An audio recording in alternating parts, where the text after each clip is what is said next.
let me at least make one thing start to make sense. The name is Dr. Stephen Strange. Don't know what my hand's doing, sorry.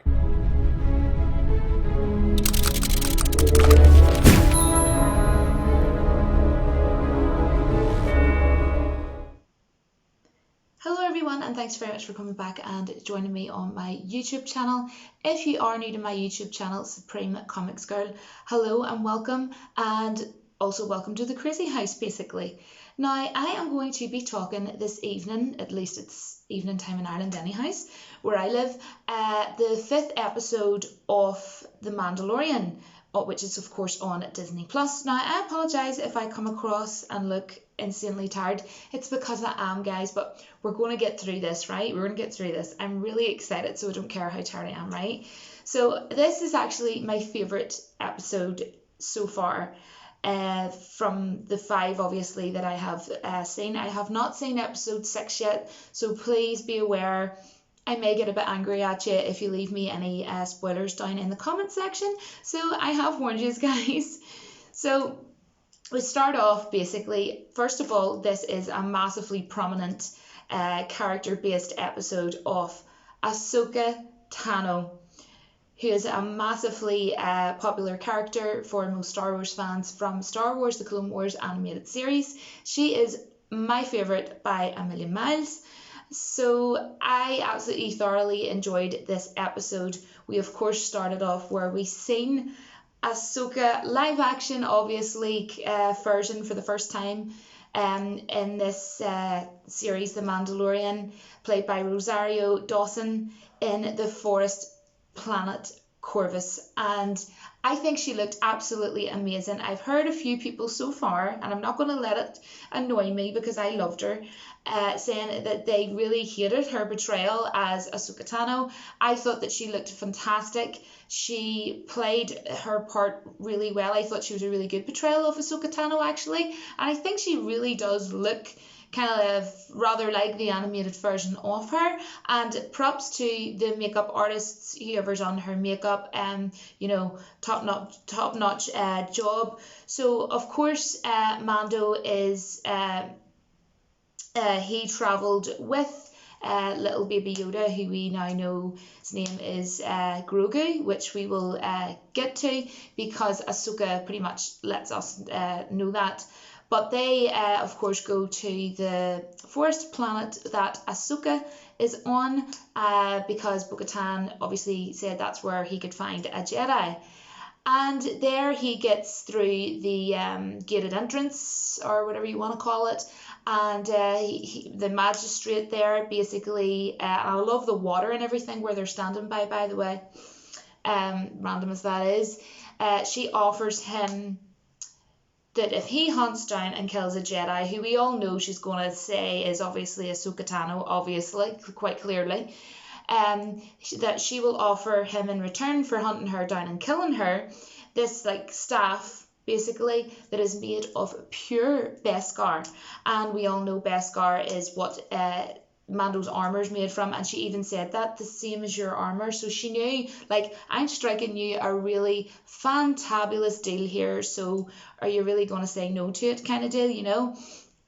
So he basically goes to find her. Now obviously we know that he's only pretending. He's not actually going to go and kill Ahsoka because he's there to find her, you know what I mean? He's not there to kill her. When Mando was on the lookout for Ahsoka, I thought it was really, really cool. I could see this little, and it's very tiny, like you might want to go back and rewatch it again if you're interested, this little owl, but these are called convor owls, and I thought that was a really cool, like, kind of throwback or whatever you want to call it, or like an Easter egg kind of deal, because Ahsoka actually befriended one of those owls back in Star Wars Rebels, the animated series. So I thought that was super cool, and I absolutely loved that was thrown in there.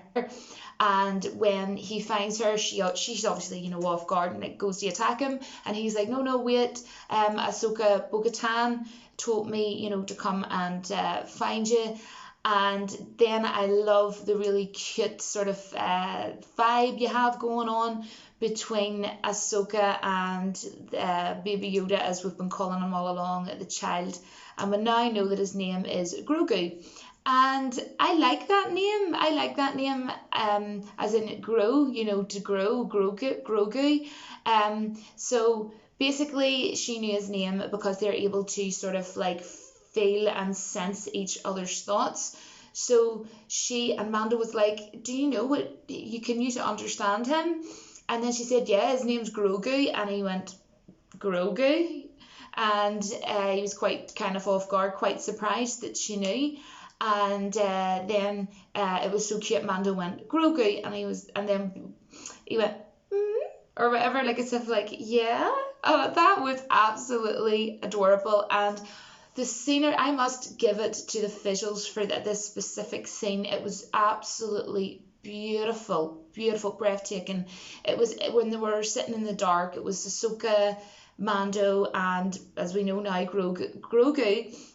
I keep going to say Baby Yoda, guys, and I'm half asleep. But Grogu, and you can see all the forest trees, in the forest planet, and behind there was this. You just see the big moon, absolutely beautiful.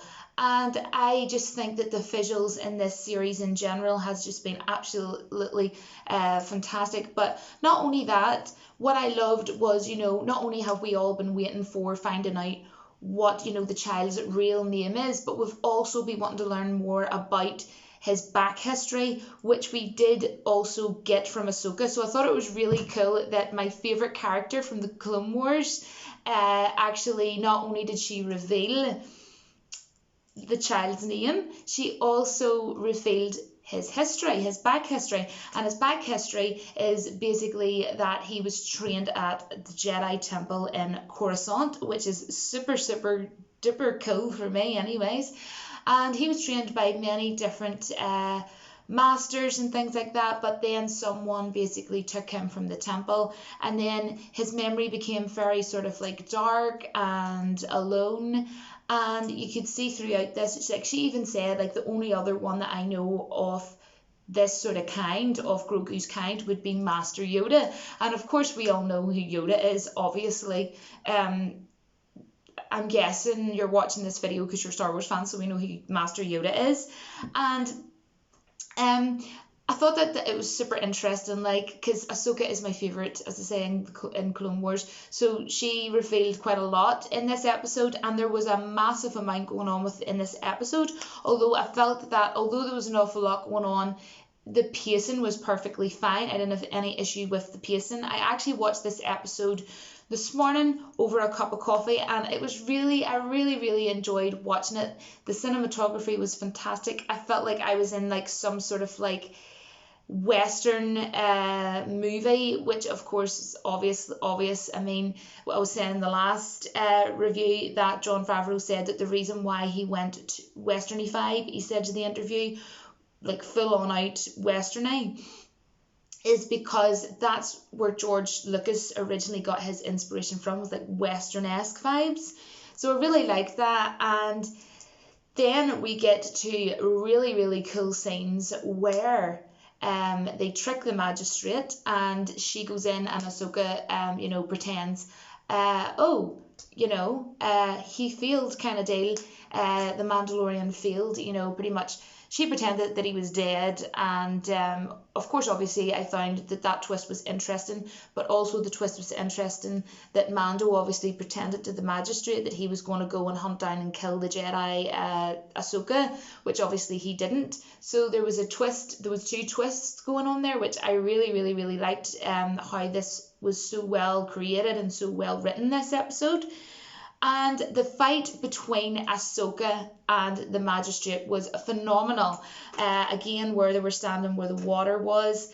And I loved how, well, she used the magistrate used the staff made out of Beskar. And of course, Ahsoka's got her two lightsabers. And oh my gosh, my heart. One of her sabers went into the water, and that kind of reminded me of like one of the episodes in the last season of the Clone Wars. You're like, no, Ahsoka. So yeah, it was quite intense, and I really enjoyed that whole fight sequence between the both of those. And I just think that the twist of this episode was fantastic, beautifully written, brilliant writing, brilliant visuals, great story, and the visuals blew me away this episode. And I didn't expect Ahsoka to be as good as what, like, I love Rosario Dawson. She is actually in the Marvel series Daredevil, and I already knew she was a great actress, and so I was really excited because I was like, that's going to be kind of cool. Someone from a Marvel series is going to be playing Ahsoka Tano, and I didn't know how she was going to be as Ahsoka. I was excited, but she fulfilled my expectations and more, if that makes sense. And I know I might get a lot of comments of people saying I disagree, but that's fine. On my channel, I'm not like that at all. I'm not a hateful person in that sense.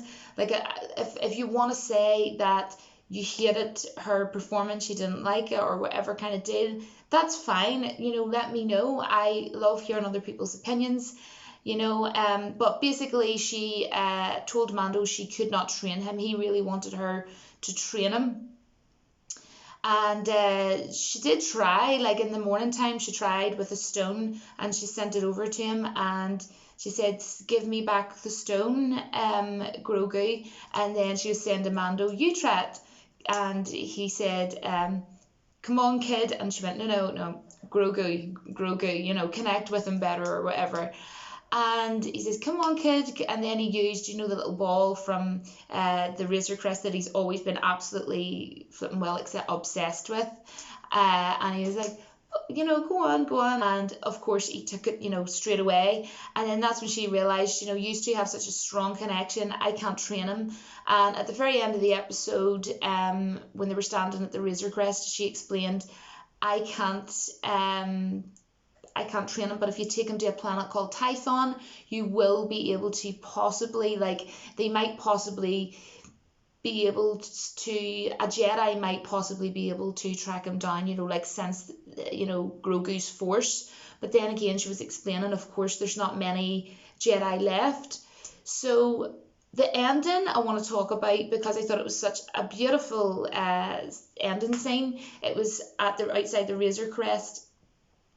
And you had little Grogu, you had Mando, you had Ahsoka Tano, and she said to Mando, may the force be with you, and then she smiled, and it was just a really nice smile by Ahsoka. And this was an Ahsoka episode. I felt like this episode was made for me as a fan, and that's the thing, as I was saying in my last review, that's what Jon Favreau wants. He wants to be able to connect with the fans, otherwise he thinks it's pointless, and he wants us to be happy with this series that he's working on. And literally straight after they finished season 1, they were already overlapping into season 2. Like, do you know what I mean? The dedication. So yes, I appreciate it, Jon Favreau, 100%. And Hector Fickermill, yes, for me, this was a 10 out of 10.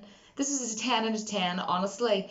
And I was talking to my friend about this, and he did not really like Ahsoka. So we're having a conversation back and forth about this, and not disagreements, but we're just discussing, his reason why he didn't really like Ahsoka. But I really loved how she went before she fought the magistrate, how she took down her cloak and everything, and her stances as well and stuff with the sabers. I thought very much she done very well in the sense of how it would be with Ahsoka Tano's character in the animated series. So I loved it. I thought she was brilliant. And I'm more than thrilled with this episode. So what I want to know down in the comment section is, what was your favourite part of this episode? And was there certain aspects of this that you didn't like? And if so, please let me know why down in the comments. For me, it was flawless.